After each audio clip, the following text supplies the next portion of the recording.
میری زمین فراخ ہے تو خالص میری عبادت کرو، اور یہ نہ سمجھنا کھانا کہاں سے ملے گا۔ ہر شخص کو موت کا مزہ چکھنا ہے کہ تم سب کو ہمارے پاس ہی آنا ہے، تو ایک دفعہ تو تم نے چھوڑنا ہی ہے نا۔ تو جو لوگ ایمان لائے اور انہوں نے اچھے عمل کیے، ہم ان کو جنت کے بالا خانوں میں چلے دیں گے، جن کے نیچے سے نہریں، محلات کے نیچے نہریں چلتی ہوں گی، ان میں ہمیشہ ہمیشہ رہیں گے۔ کام کرنے والوں کا کیا اچھا اجر ہے۔ اللہ تعالیٰ ہمیں نیک کام کرنے کی توفیق عطا فرمائے۔ جنہوں نے صبر کیا اور اپنے رب پر توکل کیا کرتے ہیں، تو یہ نہ سمجھنا کھانا کہاں سے ملے گا۔ دیکھو بہت سے جانور پرندے جو اپنی غذا اٹھا کر تو نہیں رکھتے، گھر سے گھونسلوں سے نکلتے ہیں اور باہر جاتے ہیں، پھر جب واپس آتے ہیں تو پیٹ ان کا بھرا ہوتا ہے۔ اللہ ہی ان کو روزی پہنچاتا ہے اور تم کو بھی، اور وہ سب کچھ سنتا اور سب کو جانتا ہے۔ باقی اللہ ایک ہے۔ اگر تشریعی طور پر شریعت کے رنگ میں اگر اللہ ایک نہ مانو تو تکوینی طور پر تو تم ساری مانتے ہو کہ اللہ ایک ہے۔ دیکھو اگر اے نبی کریم صلی اللہ علیہ وسلم، اے میرے حبیب، اگر آپ ان مشرکین مکہ سے پوچھیں نا، آپ ان سے دریافت کریں کہ وہ کون ہے جس نے آسمان اور زمین کو پیدا کیا، جس نے سورج اور چاند کو کام میں لگا رکھا ہے، تو یہ مشرکین مکہ بھی کہیں گے کہ وہ اللہ، یعنی اللہ ہے جس نے یہ کام کیا۔ پھر کدھر الٹے چلے جا رہے ہیں۔ اللہ ہی اپنے بندوں میں سے جس کے لیے چاہے روزی فراہ کر دیتا ہے، جس کے لیے چاہے تنگ کر دیتا ہے۔ بے شک اللہ ہی سب چیز کے حال سے واقف ہے۔ کسی کو امیروں کے گھر میں پیدا کر دیا، کسی کو غریبوں کے گھر میں پیدا کر دیا، حکمت وہی جانتا ہے۔ اور اگر آپ ان مشرکین مکہ سے یہ دریافت کریں کہ وہ کون ہے جس نے آسمان سے پانی برسایا، پھر اس سے زمین کو اس کے خوش ہونے کے بعد تر و تازہ کر دیا، تو وہ لوگ یہی کہیں گے کہ وہ بھی اللہ ہی ہے۔ آپ کہیے الحمدللہ، بات تو یہ مان گئے، بلکہ ان میں اکثر سمجھتے بھی نہیں، اور یہ دنیاوی زندگی بجز اللہ و لعب کی اور کچھ بھی نہیں، یہ صرف ایک تماشا ہے، ایک دھوکہ ہے۔ اللہ ہمیں یہ سمجھ دے دے کہ دنیاوی زندگی کوئی زندگی نہیں، اور اصلی زندگی عالم آخرت کی ہے۔ اگر وہ لفظی ترجمہ دیکھا جائے نا کہ دنیاوی زندگی زندگی ہی نہیں، اور زندگی اصل میں ہے ہی آخرت کی۔ زندگی ہے کس کی؟ وَإِنَّ الدَّارَ الْآخِرَةَ لَهِيَ الْحَيَوَانُ، آخرت کی زندگی ہی زندگی ہے، دنیا راہ گزر ہے۔ والد رحمۃ اللہ علیہ یہ پڑھا کرتے تھے کہ بہر غفلت یہ تیری ہستی نہیں، دیکھ جنت اس قدر سستی نہیں، اور راہ گزر دنیا ہے یہ بستی نہیں، اور جائے عیش و عشرت و مستی نہیں۔ ایک دن مرنا ہے آخر موت ہے، کر لے جو کرنا ہے آخر موت ہے۔ تو یہ راہ گزر ہے، یہ زندگی ہے ہی نہیں۔ اگر ان کو اس کا علم ہوتا تو ایسا نہ کرتے۔ جب یہ لوگ کشتی میں سوار ہوتے ہیں تو خالص اعتقاد کر کے اللہ ہی کو پکارنے لگتے ہیں۔ جب کشتی بحر میں آ گئی نا، پھنس گئی، تو اللہ کو سارے بت وغیرہ بھول گئے، اور بعد میں جب نجات مل گئی تو اس کے بعد پھر شرک کرنا شروع کر دیا۔ پھر جب ان کو نجات دے کر خشکی کے طرف لے آتا ہے تو وہ فوراً شرک کرنے لگتے ہیں۔ اس کا حاصل یہ ہے کہ ہم نے جو نعمت ان کو دی ہے اس کی ناقدری کرتے ہیں، اور یہ لوگ تھوڑے اور چندے نفع حاصل کر لیں، پھر قریب ان کو سب خبر ہوئی جاتی ہے۔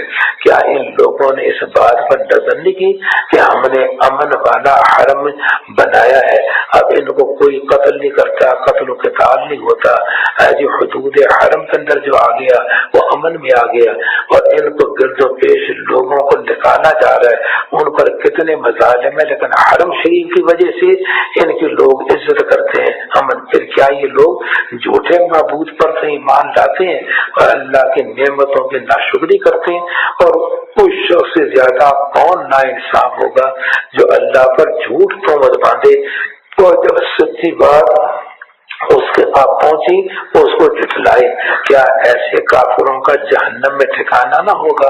اور جو لوگ ہماری راہ میں مشقتیں برداشت کرتے ہیں، ہمارے راستے میں مجاہدہ کرتے ہیں، مشقتیں تو ہم انہیں ہاتھ پکڑ کر رستوں تک پہنچا دیتے ہیں، اور بے شک اللہ تعالیٰ ایسے خلوص والوں کے ساتھ ہے۔ ورثہ رحمۃ اللہ علیہ کا اس آیت پر واز ہے، اور وہ واز ٹیپ ریکارڈ بھی ہے ورثہ رحمۃ اللہ علیہ کا۔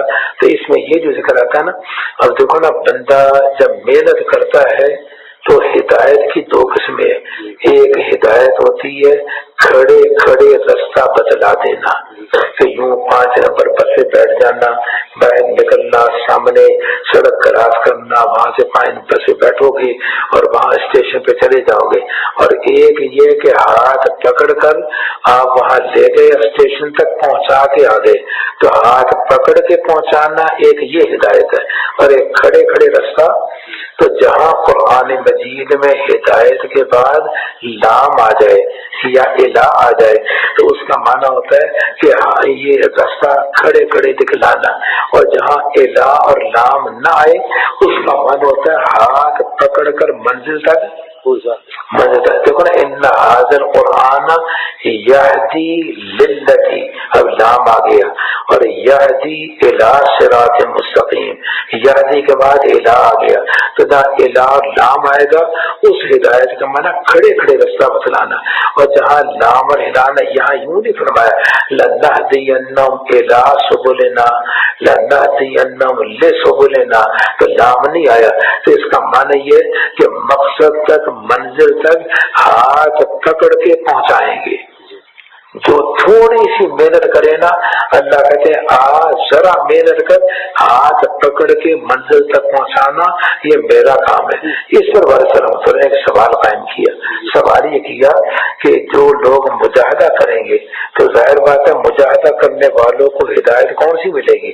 وہی ملے گی نا جو منزل پر پہنچا دے، اور باقی کافروں کے لیے وہ قرآن ہدایت ہے، کھڑے کھڑے تو ان کو بھی رستہ بتلاتا ہے، لیکن ہاتھ پکڑ کر منزل تک پہنچانا یہ مجاہدہ والوں کے لیے۔ اگر مجاہدہ والوں کو بھی ہے جی راستہ دکھلا دیا، منزل تک نہ پہنچایا، تو پھر مجاہدے والوں میں اور غیر میں فرق کیا ہوا؟ تو سوال یہ ہے کہ یہاں لام بھی نہیں آیا، الہ بھی نہیں آیا، اور مجاہدہ کرنے والوں کے لیے آگے کا ہم ان کو سبل تک پہنچا دیں گے، اور سبل جمع ہے سبیل کی، اور سبیل کا معنی رستے کے، تو معنی کیا بنا کہ ہم رستوں تک پہنچائیں گے۔ تو جب رستوں تک پہنچایا تو منزل پر تو نہ پہنچے، تو جب منزل پر نہ پہنچے تو عربی کلام کے اعتبار سے یہ جملہ فٹ نہ بیٹھا۔ کیوں؟ اس لیے کہ مجاہدے کے بعد جو آئے گا وہ منزل آئے گی، اور لام اور الہ نہ ہوگا تو منزل ہوگی۔ تو جب ہم نے منزل کو دیکھا تو منزل بھی رستے ہی نکلے، منزل میں کیا نکلے، اور یہاں رستہ نکلا، رستے کہا اس لیے کہ اللہ تک پہنچنے کی کوئی تبلیغ کر کے پہنچ رہا ہے، کوئی ڈاکسی کر کے پہنچ رہا ہے، کوئی گھاس کھود کے پہنچ رہا ہے، کوئی دکان کر کے پہنچ رہا ہے، مطلب کہ اللہ تعالیٰ نے طریقے یہ بنا رکھے ہیں، تو ہر رنگ میں جس میں نیت نیک ہے اسی رستے سے وہ اللہ تک پہنچ رہا ہے۔ پہاڑ کی چوٹی پہ جانا ہے، کسی نے ادھر کی پگڈنڈی پکڑ لی، کسی نے ادھر کی پگڈنڈی، جا سارے اوپر ہی رہے، تو اس لیے سبل کہا، ایک رستہ نہیں بے شمار رستے۔ بنی آدم کے جتنے سانس ہیں اس سے بڑھ کر کے اللہ تک پہنچنے کے رستے ہیں۔ یہ بزرگوں نے یہ لکھا ہے، بنی آدم کے جتنے سانس ہیں اس سے بڑھ کر اللہ تک پہنچنے کے رستے ہیں۔ تو سوال یہ کہ مجاہدے کے بعد بھی کہاں جا کے چھوڑ دیا؟ رستے میں چھوڑ دیا، حالانکہ رستہ تو نہیں، لیکن الہ اور لام کا نہ ہونا بتلاتا ہے کہ یہ منزل ہے۔ یہ کیا ہے؟ تو سوال یہ کہ یہ رستہ ہی منزل ہے۔ تو اللہ پاک فرمانا چاہتے ہیں کہ اے میری طرف آنے والے مسافر، یہ نہ سمجھنا کہ منزل کوئی اور ہے، رستہ کوئی اور ہے، میری طرف آنے والے رستے پہ چل پڑنا ہی مجھے پا لینا ہے۔ میری طرف آنے والے رستے پہ چل پڑنا ہی، سمجھ لگے کہ شاید یہ مسئلہ ذہن میں نہ آیا ہو تو میں ایک شعر پڑھتا ہوں، اس شعر سے مسئلہ ذہن میں آئے گا۔ تو بات ہے کہ حبس ہے آرزو، بیکار ہے آرزو، حبس ہے آرزو بحر محبت کے کنارے کی، محبت کے دریا کے کنارے کی یہ آرزو کرتے ہی تو بیکار ہے. محبت کے دریا کا تو کنارے کوئی نہیں ہوتا. بس ہے آرزو بحر محبت کے کنارے کی کہ اس میں ڈوب جانا ہی ہے اے دل پار ہو جانا. اس میں ڈوب جانا ہی، اس رستے پہ چل پڑنا ہی ان کو پا لینا ہے. اس لیے بار بار آتا ہے نا، ان ربی علی صراط مستقیم، میرا رب صراط مستقیم پر ہے، میرا رب رستے پر ہے. تو جب رستے پہ چل پڑے اللہ کہتے انہوں نے مجھے پا لیا، تو مجھے پا لیا. اس لیے سبل کا لفظ نکالا ہے، یہ سبیل بھی ہے، یہ مقصد بھی ہے، اور رستے پہ چل پڑنا ہی ان کو پا لینا ہے. میرے خیال میں بات واضح ہو گئی نا. اور بے شک اللہ تعالیٰ ایسے خلوص والوں کے ساتھ ہے. آگے سورہ روم آ گئی. اب اس مقام میں رومی جو ہے نا، اب ظاہر بات ہے اہل کتاب ہیں، اور یہ جو ایران والے ملک فارس والے تھے یہ ہیں مطلب اہل کتاب نہیں، یہ اہل آتش پر آگ کی پوجا کرنے والے، یہ ملائکہ کے کتابوں کے ان کے تو یہ قائل نہیں. تو ایک دفعہ جب وہ لڑائی ہوئی ان دونوں کے درمیان میں یہ مقام بصرہ کے پاس، تو اس میں یہ رومی مغلوب ہو گئے اور ملک فارس والے یہ غالب آ گئے. تو مشرکین مکہ نے کہا کہ دیکھو جو اہل کتاب تھے نا وہ تو مغلوب ہو گئے، اور جو اہل کتاب نے غالب ہو گئے، تو اس کا معنی یہ ہے کہ ہم بھی تمہارے اوپر غالب ہی رہیں گے، اور تمہارے اوپر انہوں نے یہ کہا.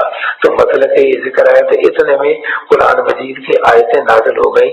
عجیب ہے، حالات ایسے تھے کہ رومیوں کے دوبارہ غالب آنے کا کوئی ظاہر کوئی امکان نہیں تھا، لیکن وہ اللہ تعالیٰ نے بشارت دی تھی، خوشخبری سنائی. کیا کہا کہ یہ رومی جو ہے مغلوب ہو گئے ہیں چند سالوں میں، 3 سے لے کر 9 سال کے اندر، اور ویسے تو 7 سال میں یہ غالب آ گئے تھے. کہا کہ یہ رومی مغلوب ہونے کے بعد غالب آ جائیں گے. آیتیں نازل ہو گئی. جب آیتیں نازل ہو گئی تو اس کے بعد جب یہ مجمع میں یہ بات چل رہی تھی نا، جب ابو بکر صدیق جا رہے تھے تو ابی بن خلف یہ کافر ملا ان کا سردار، تو کہنے لگا کہ دیکھو رومی مغلوب ہو گئے، اہل کتاب مغلوب ہو گئے. ابو بکر صدیق نے فرمایا کہ ان قریب یہ 3 سال کا لفظ بولا کہ 3 سال میں یہ غالب آ جائیں گے، کیونکہ 3 سے 9 تک بضع کا لفظ بولا جاتا ہے. انہوں نے 3 کہہ دیا کہ غالب آ جائیں گے. اس پر وہ کہنے لگا میں شرط لگانے کے لیے تیار ہوں. یہ وہ زمانہ تھا کبھی شرطیں لگانا ناجائز نہیں ہوا تھا، تو شرط لگائی. کہا کہ 10 اونٹ جو ہے نا اگر میں جیت گیا تو 10 اونٹ تجھے دینے پڑیں گے ورنہ میں دوں گا. یہ اس انداز میں یہ بات چلی. تو انہوں نے کہا چلو شرط لگا دیتے ہیں. سرکار تو عالم صلی اللہ علیہ وسلم کے پاس آئے. ابو بکر صدیق کہنے لگے اے اللہ کا نبی شرط لگایا ہوں.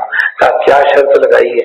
کہا یہ شرط لگائی ہے، یوں کہا ہے کہ قرآن مجید نے کہا 3 سال کا لفظ، قرآن مجید میں کہا قرآن مجید نے تو بضع کا لفظ کہا، اور بضع 3 سے لے کر 9 تک اس کا اطلاق ہوتا ہے. تو تم نے کیسے کہا دوبارہ جاؤ اور جا کر کے ابی بن خلف سے 10 اونٹوں کی نہیں 100 اونٹوں کی شرط لگاؤ، اور 100 اونٹوں کی شرط لگا کر 7 سال کا ذکر کرو. 7 سال کا یا 9 سال کے اندر کا جو قرآن مجید کا لفظ ہے نا یہ ذکر کرو. تو جب یہ آئے ابی بن خلف سے یہ بات کی وہ مان گیا. انہوں نے کہا ٹھیک ہے 100 اونٹ کی یہ شرط ہے، اور یہ بھی طے پایا کہ دونوں میں سے کسی کا انتقال ہوگا تو اپنا ضامن پیش کر دے کہ وہ پھر وہ اونٹ وہ پیش کرے گا. تو اللہ تعالیٰ نے 7 برس کے بعد اللہ تعالیٰ نے فتح دی، رومی غالب آئے. اور عجیب بات یہ کہ جس دن روم کے غلبے کی خبر آئی اسی دن جنگ بدر کی فتح کی خبر بھی آئی. تو اللہ نے 2 خوشخبریاں سنائی. ان 2 پیشین گوئیوں کا ذکر اس مقام پہ آ رہا. فرماتے ہیں الف لام میم، اہل روم ایک قریب کے موقع میں مغلوب ہو گئے، اور وہ اپنے مغلوب ہونے کے بعد ان قریب 3 سال سے لے کر 9 سال کے اندر غالب آ جائیں گے.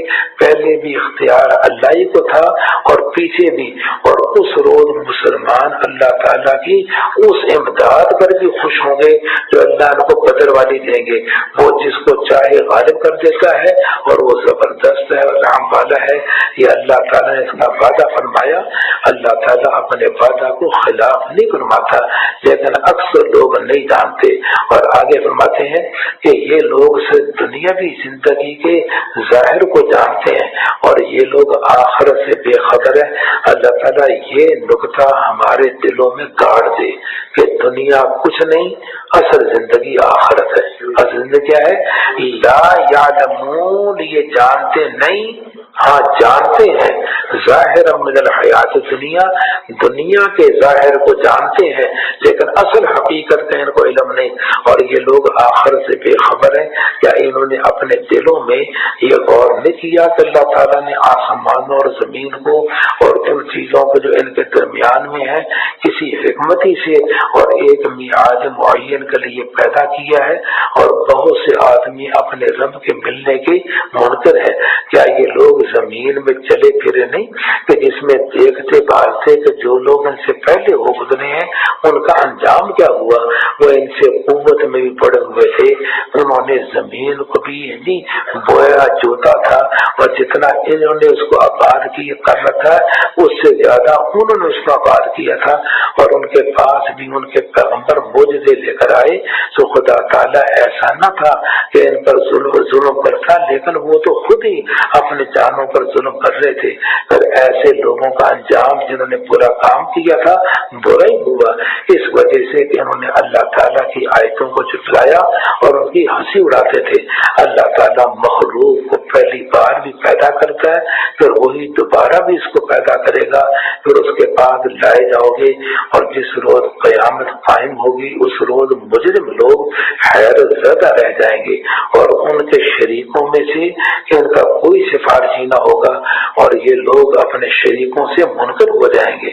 اور جس روز قیامت قائم ہوگی اس روز سب آدمی جدا جدا ہو جائیں گے، مومن الگ کافر الگ، یعنی جو لوگ ایمان لائے تھے انہوں نے اچھے کام کیے تھے وہ تو باغ میں بڑے ہی خوش اور مسرور ہوں گے، اور جن لوگوں نے کفر کیا تھا اللہ ہمیں بچائے، وہ ہماری آیتوں کو اور آخرت کے پیش آنے کو جھٹلایا تھا، وہ لوگ عذاب میں گرفتار ہوں گے۔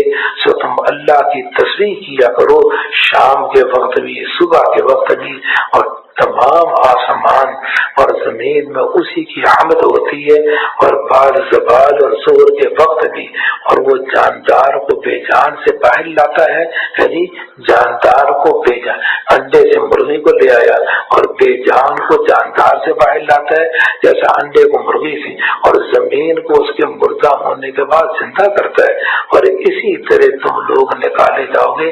کیسے سبزہ زمین میں سے نکالا، مردہ زمین میں سے، اسی طرح مردے نکلیں گے۔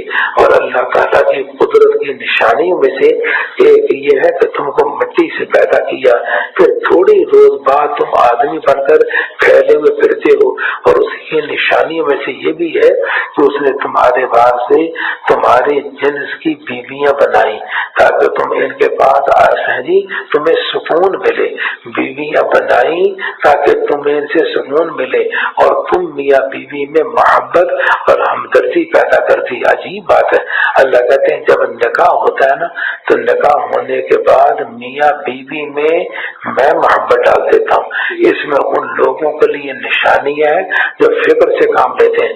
تو محبت میں یہاں لفظ دو آئے ہیں، اللہ کہتے ہیں میں مودت بھی ڈال دیتا ہوں، میں شفقت اور رحمت بھی ڈال دیتا ہوں۔ تو محبت کے دو لفظ آئے، ایک محبت ہوتی ہے جوانی والی جس سے بڑی مطلب کہ جوش ہوتا ہے، جس بڑا شو شو بڑا جوش ہوتا ہے، جیسا ہنڈیا کچی ہونا تو شو شو کرتے، جب پختہ ہو جائے خاموش ہو جاتی ہے۔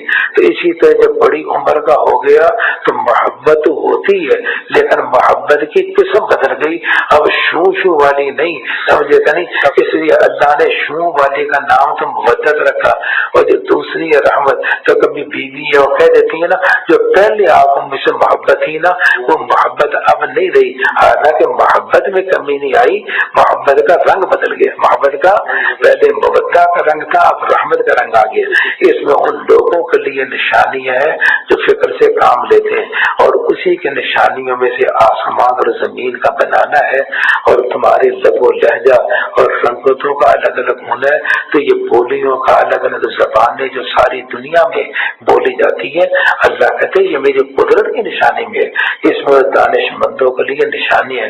اور اسی کی نشانیوں میں سے تمہارا سونا اور لیٹنا ہے رات میں اور دن میں تم، اور اس کی روزی کو تمہارا تلاش کرنا ہے، اس میں ان لوگوں کے لیے نشانی ہے جو سنتے ہیں۔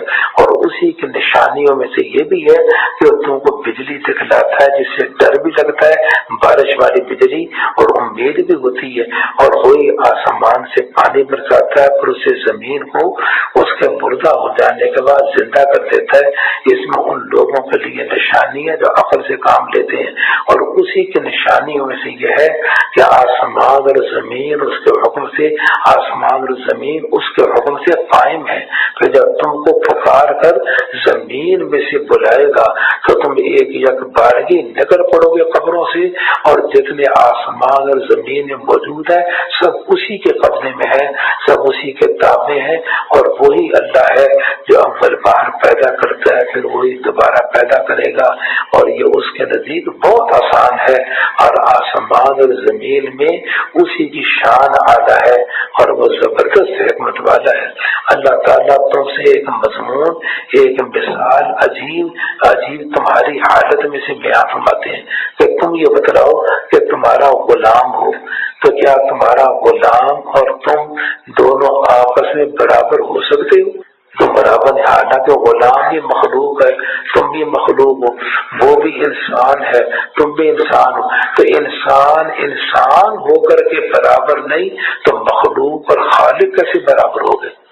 مخلوق اور خالق کہتے اللہ تعالیٰ تم سے ایک مضمون عجیب تمہاری حالت میں سے بیان فرماتے ہیں، کیا تمہارے غلاموں میں کوئی شخص تمہارا ہے جی فرماتے ہیں کہ اس مال میں اس جو ہم نے تم کو دیا ہے شریک ہے کہ تم اور اس میں برابر ہو دونوں، جن کا تم ایسا خیال کرتے ہو، ایسا اپنے آپس کا خیال کرتے ہو، ہم اسی طرح سمجھداروں کے لیے دلائل صاف صاف بیان کرتے رہتے ہیں، بلکہ ان ظالموں نے بلا دلیل اپنے خیالات کی پیروی کی، سو جس کو خدا گمراہی کی طرف جانے دے اس کو کون راہ پر لائے گا، اور ان کا کوئی حمایتی نہ ہوگا، تو تم یکسو ہو کر اپنا رخ اس دین کی طرف رکھو، اللہ کی دی ہوئی قابلیت کی پیروی کرو جس پر اللہ تعالیٰ نے لوگوں کو پیدا کیا ہے۔ اللہ تعالیٰ کی اس پیدا کی ہوئی مطلب چیز کو جس پر اس نے تمام آدمیوں کو پیدا کیا ہے بدلنا نہ چاہیے۔ اللہ نے جو جیسے آگ جلاتی ہے اور پانی میں ٹھنڈک ہے وغیرہ وغیرہ، یہ ایک فطری چیز ہے۔ کبھی معجزے کے رنگ میں ابراہیم علیہ السلام کو آگ میں ڈالے اور آگ نہ جلائے، یہ خرق عادت ہے، عادت کے خلاف ہے، یہ معجزات ہیں۔ بس سیدھا دین یہی ہے، لیکن اکثر لوگ نہیں جانتے۔ تم خدا کی طرف رجوع ہو کر فطرت الہیہ کی پیروی کرو اور اس سے ڈرو اور نماز کی پابندی کرو اور شرک کرنے والوں میں سے مت بنو۔ دیکھو دونوں جملوں کا جوڑ لگاؤ، نماز قائم کرو مشرک نہ بنو، اور ہوتا نماز چھوڑنے والا مشرک ہے۔ نماز چھوڑنے والا کیا ہے؟ اب دیکھو جب نماز کو چھوڑا تو اللہ کی بات مانی یا اس نے شیطان کی بات مانی؟ شیطان کی بات مانی، اور شیطان کی بات مانی تو گویا کہ یہ مطلب کہ دہریہ بن گیا۔ کیا بن گیا؟ تو علامہ اقبال فرماتے ہیں رحمۃ اللہ علیہ کہ نہیں ہے دہریت کیا بندہ حرص و ہوا ہونا، قیامت ہے مگر اوروں کو سمجھا دہریہ ہونے۔ تو اللہ تعالیٰ ہمیں نفس کا متبع نہ بنائے، اللہ ہمیں اپنا متبع بنائے۔ اور دیکھو کتنی موٹی بات ہے، اور اس بات کو آگے پھیلانا چاہیے۔ یہ بات یہ کوئی بے نمازی ہو کچھ اور ہو اس کو یوں سمجھاؤ، دیکھو جب تو نماز نہیں پڑھتا تو کس کی مانتا ہے؟ شیطان کی یا اللہ کی؟ وہ کہتا جی شیطان کو مان، تو ووٹ تم نے کس کو دیا؟ شیطان کو۔ تو تم نے اپنی طرف سے جتایا کس کو؟ اور اللہ کو ہرایا۔ تو شیطان نے تجھے کیا دیا سوائے اس کے کہ تمہیں جہنم میں لے جانے کی فکر میں ہے، اور اللہ نے تجھے پیدا کیا، آنکھیں دی، نعمتیں دی، ہوائیں چلائی، روشنیاں تھیں، سارے جہان کو تیرے لیے مسخر کیا۔ اب تو گندم کا دانا بیج کے طور پر زمین میں ڈالتا ہے تیری خاطر۔ اب پانی بھی چاہیے، مٹی بھی چاہیے، ہوا بھی چاہیے، آفتاب کی شعاعیں چاہیے، ستاروں کی کشش چاہیے، سمجھے گا نہیں؟ اور اسی طرح چاند کی مطلب کہ چاند کی روشنی چاہیے۔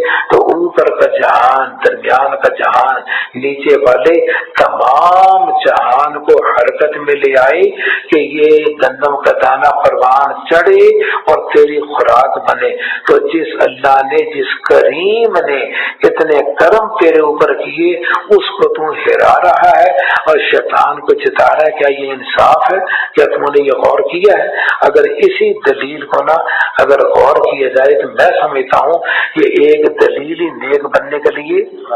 اور قرآن مجید نے اس کو بیان کیا 30 پارے میں، یا ایھا الانسان، اللہ کہتے ہیں اے انسان، ما غرک بربک الکریم، تجھے تیرے کریم رب کے بارے میں کس نے دھوکے میں ڈالا؟ الذی خلقک فسواک فعدلک فی ای صورت ما شاء رکبک، جس نے تجھے پیدا کیا، کتنا حسین بنایا، کتنا ہموار بنایا، اس اللہ تعالیٰ ایسے کریم رب کو تو چھوڑ کر کے شیطان کو جتاتا ہے اور شیطان کی باتوں کو مانتا ہے۔ اللہ تو کبھی ہار نہیں سکتا، پر تو نے تو ووٹ ڈال کر کے اپنی نظر میں شیطان کو اونچا کر دیا، اللہ کو نیچے کر دیا۔ اے انسان، تجھے کریم رب کے بارے میں کس نے دھوکے میں ڈالا؟ سبحان اللہ، کیا انداز ہے بیان کا۔ اللہ ہمیں یہ دلیل جو ہے نا ہماری سمجھ میں ڈال دے اللہ تعالیٰ یہ دے۔ اور آگے فرماتے ہیں، لفظ یاد رکھا کرو نا، یہ کہاں سے چھوڑا ہے جی؟ من الذین فرقوا دینہم، اور جن لوگوں نے اپنے دین کو ٹکڑے ٹکڑے کر لیا اور بہت سے گروہ بن گئے۔ تو یہ فرقے بندیاں درست ہیں یا غلط ہیں؟ جی غلط ہے۔ یہ کیا ہے؟ ہاں ہے جی، تو یہ غلط ہے۔ لیکن چوتھے پارے کے دوسرے رکوع میں میں نے کہا تھا کہ فرقے بندیاں صحیح نہیں ہیں۔ کیا ہے؟ صحیح بھی ہے۔ ہاں وہاں کیا لفظ کیا تھا؟ اب دیکھو جی کہتے ہیں جی فرقے بندی غلط ہے، دیکھو جی کوئی مالکی ہے، کوئی شافعی ہے، کوئی حنبلی ہے، کوئی حنفی ہے، اب یہ فرقوں میں بٹ گئے، اپنا یہ ہو گئے، سمجھے کہ نہیں؟ تو یہ بھی تو فرقہ بندی ہے نا، اپنا آ گیا۔ تو چوتھے پارے کے دوسرے رکوع میں اس کا جواب آیا تھا۔ اللہ تعالیٰ کہتے ہیں ان لوگوں کی طرح نہ بنو کہ جنہوں نے واضح دلائل آنے کے بعد جھگڑے کیے۔ تو اللہ تعالیٰ نے اشارہ کیا کہ جہاں واضح دلیل نہ ہو قرآن و حدیث کی، دونوں مطلب نکلتے ہوں، ہے جی ایک امام نے ایک مطلب لے لیا، ایک امام نے، تو واضح دلیل آنے کے بعد جنہوں نے جھگڑے نکالے ان کی مخالفت ہے۔ اور جہاں دلیل واضح نہیں تو مجتہد نے اجتہاد کیا، اس نے ایک معنی نکالا، اس نے دوسرا معنی نکالا، تو اس میں دونوں کو گنجائش ہے۔ اللہ تعالیٰ دونوں مجتہدوں کو، جس نے غلطی کی ایک ثواب اس کو مل گیا اور جس نے غلطی نہیں کی اس کو 2 ثواب مل گئے، تو مجتہد کو ہر حالت میں ثواب ہی ملتا ہے۔ لیکن واضح دلیل آنے کے بعد جو اختلاف کرے گا وہ ہے فرقہ بندیاں، وہ ہے۔ اب یہ مالکی بھی، شافعی بھی، حنبلی بھی، حنفی بھی، یہ سارے ایک ہی جماعت ہیں، سارے کیا ہیں؟ تو آپ کہیں جی یہ کیسے ہو سکتا ہے کہ جھگڑا بھی ہے، ایک یہ کہہ رہا ہے ایک وہ کہہ رہا ہے؟ آپ کہیں دونوں صحیح ہے۔ یہ میں نہیں کہتا، اللہ کا نبی کہہ رہا ہے صلی اللہ علیہ وسلم۔ اللہ کے نبی نے فرمایا نا، جب غزوہ خندق سے فارغ ہوئے، بنو قریظہ والوں نے گڑبڑی کی، سمجھے کہ نہیں؟ بنو قریظہ جیسے جس کا ذکر آگے آ رہا ہے، انہوں نے گڑبڑی کی ہے تو جبرائیل امین آئے کہ آپ نے تو غسل کر کے فارغ ہو گئے، ہمیں حکم ہے کہ بنو قریظہ کے یہودی جنہوں نے عہد کو توڑا ان پر حملہ کرنا۔ صحابہ کو بھیجا، فرمایا جاؤ، اور جب جانے لگے تو واپس بلایا، بھائی ایک بار سنتے جاؤ، عصر کی نماز بنو قریظہ میں پڑھنا، کہاں پڑھنا؟ رستے میں اثر کا وقت آ گیا تو بعض نے کہا بھی پڑھ لو، اثر کا وقت آ گیا تو بعض نے کہا بھی سرکار نے کہا تھا بنو قریظہ میں پڑھنا، تو آج اثر کی نماز ہوگی بنو قریظہ میں چاہے سورج ڈوب جائے۔ انہوں نے کہا بھی سرکار کا مطلب یہ تھا، مراد یہ تھی کہ سفر جلدی جلدی کرنا تاکہ اثر کا وقت تمہیں وہاں مل جائے۔ اب یہ نہیں کہ نماز قضا بھی ہو جائے تو نماز، انہوں نے کہا جی مطلب ہم نہیں جانتے، سرکار نے کہا تھا عصر کی نماز بنو قریظہ میں پڑھنا، ہم نے تو وہیں پڑھنی ہے۔ اب حیران ہو گئے، بخاری شریف میں موطا امام مالک میں ذکر آتا ہے ذرا ڈیٹیل سے، اس میں آتا ہے کہ آدھی جماعت نے تقریباً رستے میں پڑھ لی اور آدھی نے قضا کر کے مغرب کا وقت ہو گیا عصر کی نماز وہاں بنو قریظہ میں پڑھی۔ دونوں جماعتیں آئیں، سرکار کا اے اللہ کا نبی یوں جھگڑا ہو گیا تھا، آدھوں نے یوں نماز پڑھی آدھوں نے ہی، تو کس کی ہو گئی؟ تو آگے نبی کریم صلی اللہ علیہ وسلم کے قربان جائیں تو میں میرے اللہ نے تم دونوں کی قبول کر لو۔ میرے اللہ نے کیوں کہ جس نے رستے میں پڑھی اس کی نیت بھی یہ ہے کہ شریعت پر عمل ہو، اور جس نے وہاں جا کے پڑھی اس کی نیت بھی ہے کہ سرکار نے فرمایا تھا کہ اصل کے بنو قریظہ میں پڑھنا۔ اس قسم کے جو جھگڑے ہیں نا، جہاں دونوں مطلب نکل سکتے ہوں وہاں دونوں مطلب میں سے جس مطلب کو کوئی لے لے، اس لیے مالکی بھی جنتی، شافعی بھی جنتی، حنبلی بھی جنتی، حنفی بھی جنتی، بریلوی بھی جنتی، دیوبندی بھی جنتی اور اہل حدیث بھی جنتی، لیکن شرط یہ ہے کہ مخلص ہو، اخلاص سے دین پر عمل کرے، اللہ کی رضا کو چاہے، اللہ نیتوں کو دیکھ کر کے اس کے مطابق معاملہ فرمائیں گے۔ اس کے اس بات کو ذہن میں رکھو، ہاتھ باندھ کے نماز پڑھو، ہاتھ چھوڑ کے نماز پڑھو، ہاتھ سینے پہ باندھو، ہاتھ نیچے باندھو، اونچی آمین پڑھو، اونچا رفع یدین کرو، یہ کرو۔ روایتیں آ رہی ہیں اور روایتیں آ رہی ہے تبھی تو ایک امام یہ کہہ رہا ہے ایک امام وہ کہہ رہا ہے، اور جب امام یہ کہہ رہے ہیں تو گنجائش نکل آئی۔ اس لیے حضرت عمر بن عبدالعزیز کہتے ہیں کہ اگر صحابہ آپس میں نہ جھگڑتے نا تو میں اتنا خوش نہ ہوتا جتنا ان کے جھگڑوں سے میں خوش ہوں، کیونکہ جب جھگڑے تو ہمارے لیے گنجائشیں نکل آئی۔ ہم دل چاہے تو یہ کر لیں، دل چاہے تو وہ کر لیں، تو یہی معنی اس حدیث کا کہ میری تو امت کا اختلاف بھی رحمت ہے۔ امت کا اختلاف کیا ہے؟ تو رحمت کا معنی کہ گنجائشیں نکل آئی۔ مثلا امام مالک فرماتے ہیں کہ مرد کی رانیں یہ پردے میں داخل نہیں، چاروں اماموں میں کیا کہتے ہیں؟ پردے۔ اب نکر پہننا امام مالک رحمۃ اللہ جائز ہے، اور نکر پہن کر کے نماز پڑھنا بھی جائز ہے۔ کیوں؟ اس لیے کہ پردے میں داخل نہیں، یہ پٹ جو ہے پردے میں، یہ دانے پردے میں داخل نہیں ہے۔ تو چار امام میں ایک امام ایسا بھی مل گیا تو آپ مطلب کہ جب ضرورت پڑے اس ضرورت کے وقت میں ایک امام مالک ہیں تو ان کے کندھے پہ رکھ کر کے بندوق چلا دو، انہیں کندھے پہ رکھ کے اب ہاکی کھیلنا، فٹ بال کھیلنا اور کھیلنا، اس میں گنجائش نکل آئی۔ یہ معنی ہے گنجائش کا نکلنا، اختلاف امتی رحمہ، کہ میری امت کا اختلاف رحمت بن گیا۔ کیا بن گیا؟ اللہ تعالیٰ میں دین کے سمجھ دے بجائے اس کے آپس میں لڑیں، اس اختلاف کو رحمت بنا دیں۔ اختلاف کو کیا بنائے؟ لیکن واضح دلائل آنے کے بعد ہے جی، اگر اختلاف کریں گے تو پھر اور مسئلہ ہے، اور جہاں ہے ہی دو معنی کی گنجائش نکلتی ہے تو جو معنی لے لیں وہ معنی بدل کو اس میں اختیار ہے۔ اچھا آگے فرماتے ہیں، اور اس میں ایک ڈر اور ہوتا ہے کہ گنجائش تو نکل آئی لیکن ضرورت کے طور پر جہاں مجبوری ہونا اس میں دوسرے امام کے قول پر عمل کر لے، جیسا حنفیہ نے امام مالک رحمۃ اللہ علیہ کے قول کو لیا اور حنفیہ کو چھوڑ دیا۔ جب کہتے ہیں کہ ایک عورت کا حامل گم ہو جائے، پتہ نہ چلے، حج کرنے گیا تھا پتہ ہی نہیں چل رہا کب کتنے سال ہے، اب مالکیہ نے کہا 4 سال تک عورت انتظار کرے اور اگر پتہ نہ چلے تو اور نکاح کر سکتی ہے۔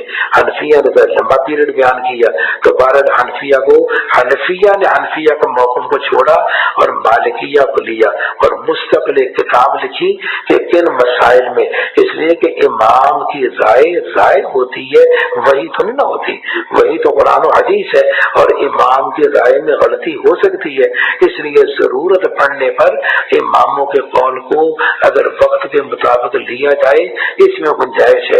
اور ایک مسئلہ بنیادی یاد رکھو، اور مسئلہ یہ ہے کہ اگر ایک مسئلہ شافعیہ کا ہے لیکن دور حاضر کی حکومت نے حالات کو دیکھ کر شافی کے مسلک پر قانون سازی کر دی.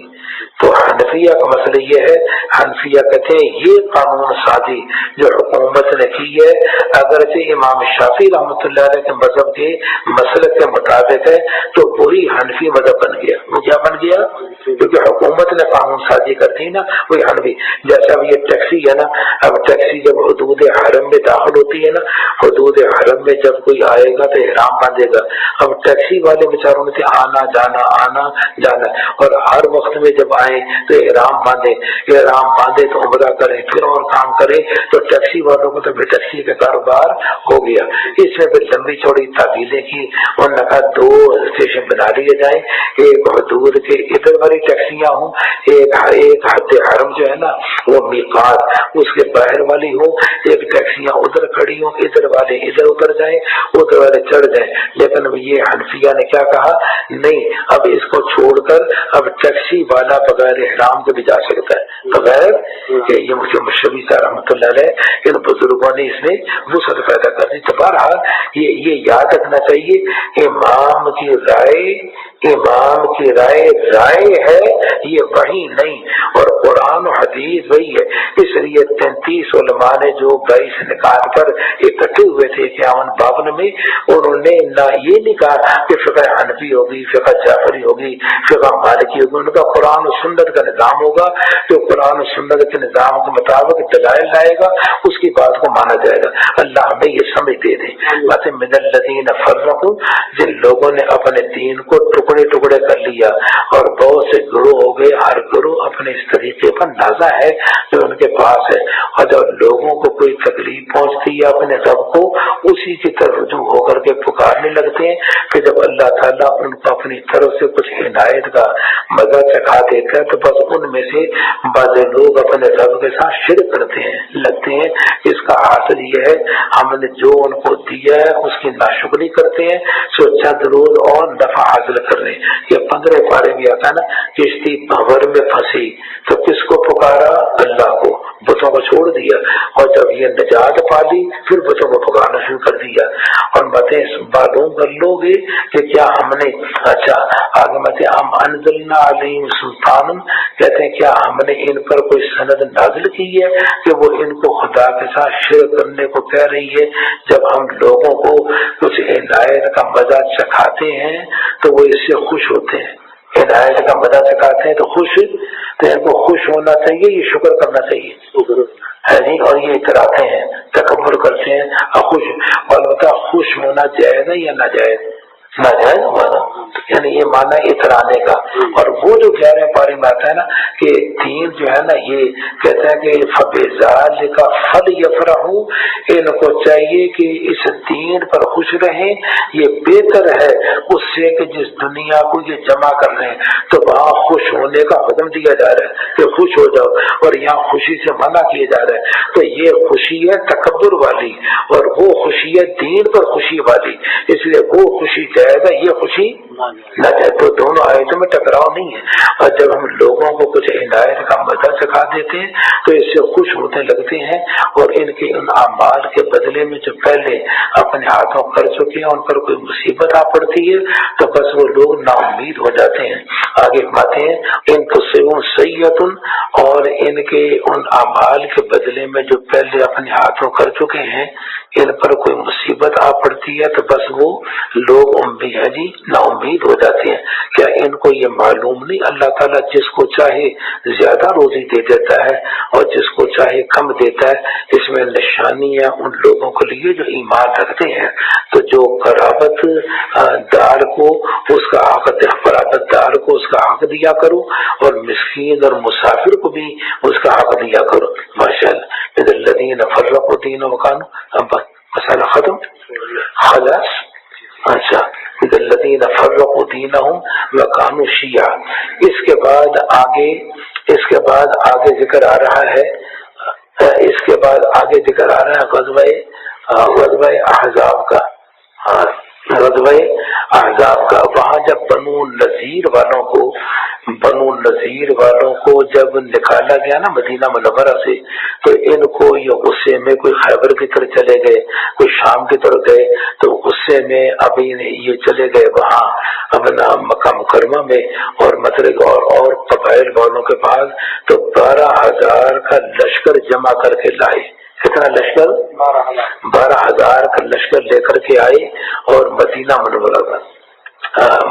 منورہ پر آ کر کے چڑھائی کی، جن کا ذکر آگے آ رہا ہے۔ تو انشاءاللہ اس میں اللہ تعالیٰ کی مدد آئی، ملائکہ آئے، ہوائیں چلی اور 1 مہینے کے قریب محاصرہ ہوا۔ اللہ نے مسلمانوں کو فتح دی، ان کو شکست دی۔ یہ بعد میں آ رہا ہے۔ میں نے کہا چلو فرماتے ہیں قرابت دار کو اس کا حق دیا کرو، مسکین اور مسافر کو بھی، اور یہ ان لوگوں کے لیے بہتر ہے جو اللہ کی رضا کے طالب ہیں، اور ایسے لوگ فلاح پانے والے ہیں۔ اور جو چیز تم اس غرض سے دو گے کہ وہ لوگوں کے مال میں پہنچ کر زیادہ ہو جائے تو یہ اللہ کے نزدیک نہیں پڑتا، اور جو زکوٰۃ دو گے جس سے اللہ کی رضا طلب کرتے ہوگی تو ایسے لوگ خدا تعالیٰ کے پاس اپنے مال بڑھاتے رہیں گے۔ اللہ ہی ہے جس نے تم کو پیدا کیا، پھر تم کو رزق دیا، پھر تم کو موت دیتا ہے، پھر تم کو زندہ کرے گا۔ کیا تمہارے شرکاء میں بھی کوئی ایسا ہے جو ان کاموں میں سے کچھ بھی کر سکے؟ وہ ان کے شرک سے پاک اور برتر ہے۔ خشکی اور تری میں لوگوں کے اعمال کے سب بلائیں پھیل رہی ہیں تاکہ اللہ تعالیٰ ان کے بعض اعمال کا مزہ ان کو چکھا دے تاکہ وہ بعد آ جائیں۔ آپ فرما دیجیے کہ ملک میں چلو پھرو پھر دیکھو کہ جو لوگ پہلے ہو گزرے ان کا آخر انجام کیا ہوا۔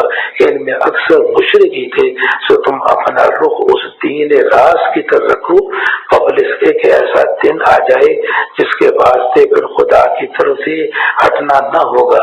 اس دن سب لوگ جدا جدا ہو جائیں گے، تو جو شخص کفر کر رہا ہے اس پر تو اس کا کفر پڑے گا، اور جو نیک عمل کر رہا ہے سو یہ لوگ اپنے لیے سامان کرنے ہیں، جس کا حاصل ہی ہوگا کہ اللہ تعالیٰ ان لوگوں کو اپنے فضل سے جزا دے گا۔ تو عملوں کی وجہ سے جنت ملے گی یا فضل سے؟ اس کی وجہ کیا ہے؟ اس کی وجہ پہلے بیان کر چکا ہوں، وہ یہ کہ عمل محدود ہے یا لامحدود ہے، اور جنت کی نعمتیں محدود ہے یا لامحدود ہے؟ جنت کی نعمتیں لامحدود ہے۔ تو لامحدود محدود کا ثمرہ بنے یہ عقل کے خلاف ہے۔ ہاں جب عملوں کے ساتھ رحمت خدا مل گئی تو رحمت خدا بھی لامحدود، تو ادھر بھی لامحدود اور ادھر بھی لامحدود، اس لیے جنت کا ملنا سمجھ میں آ گیا کہ اگر کبھی نسبت آتی ہے عملوں کی وجہ سے جنت ملے گی اور کبھی آتا ہے رحمت میں نہ ملے گی، تو مانا کیا ہے کہ نیک عمل کرو گے تو رحمت آئے گی نا، تو جب نیک عمل کرو گے تو رحمت آئے گی، اور رحمت ذریعہ بنے گی جنت کا، تو رحمت بھی ذریعہ بنی اور نیک عمل بھی بنے، تو دونوں آیتوں کو ٹکراؤ۔ اور عجیب روایت ہے کہ نبی صلی اللہ علیہ وسلم نے فرمایا کہ تم میں کوئی ایک ایسا نہیں جس کو عمل جنت میں لے کر کے جائیں۔ تو صحابہ نے کہا یا رسول اللہ صلی اللہ علیہ وسلم کیا جناب والا کے عمل بھی ایسے نہیں کہ جنت میں لے کر کے جائیں؟ سبحان اللہ۔ فرمایا ولا انا، میرے عمل بھی اتنے نہیں کہ جنت میں لے کے جائیں، الا ان یتغمدنی اللہ تعالی برحمت، ہاں اللہ مجھ محمد صلی اللہ علیہ وسلم کو اپنی رحمت کی آغوش میں لے لیں تو میں جنت میں جاؤں گا۔ تو میرے عمل بھی اس درجے میں نہیں کہ جنت میں لے کر اللہ تعالیٰ ہمیں کسی عبادت پہ ناز نہیں کرنا چاہیے، جانا ان کے فضل سے ہے، جانا ان کے کرم سے ہے، لیکن کرم ہوتا ہے نیک عملوں پر تکبر نہ کرے، ناز نہ کرے کہ یہ نیک عمل بھی میرا اللہ ہی مجھ سے کرا رہا ہے۔ اچھا باقی اللہ تعالیٰ کافروں کو پسند نہیں کرتا۔ اللہ تعالیٰ کی نشانیوں میں سے ایک یہ ہے کہ وہ ہواؤں کو بھیجتا ہے، خوشخبری دیتی ہے تاکہ تم اپنی آنکھوں کو اپنی رحمت کا مزہ چکھا دے۔ اگر بارش آپ مانگ رہے کہ نہیں مانگ رہے تو یا اللہ اس آیت پر عمل یعنی فرما دیجیے نا، ذرا ہوائیں چلائیں، ذرا بارش کی ذرا خوشیوں میں سنات دکھلا دیں، اس کے بعد پھر بارش بھی فرما دے رحمت والی، اپنی رحمت کا مزہ چکھا دے تاکہ کشتیاں اس کے حکم سے چلیں، تاکہ اس کی روزی